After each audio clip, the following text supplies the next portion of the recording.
তুফান, খুব ভয় পাইছি রে।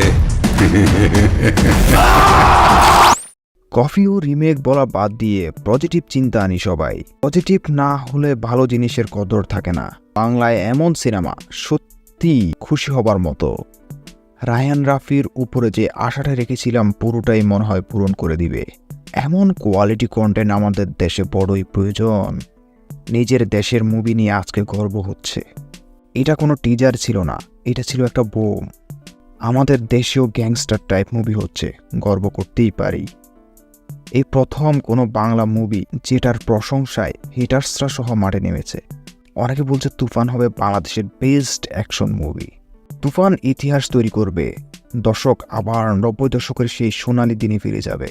তুফানের টিজার দেখলাম, মৌলিকত্ব খোঁজাটাই এখানে অপরাধ। এটা যাদের জন্য তৈরি হচ্ছে বলার অপেক্ষা রাখে না, তাদের মধ্যে দারুণ সাড়া ফেলবে।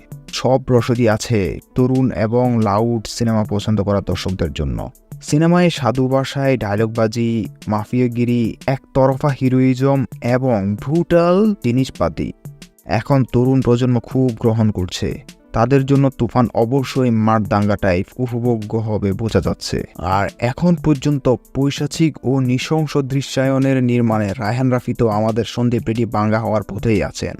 অ্যানিম্যাল কেজিএফ যদি গল্পের গুরু আকাশে উড়িয়ে কাটি কাটি টাকা কামিয়ে লোকের ভালোবাসা পেতে পারে, তুফান পেলে দোষ কি? তুফান দেখতে সিনেমা হলের দর্শকের ঢল নামুক, এই প্রত্যাশা করাই যায়। আমরা আশাবাদী।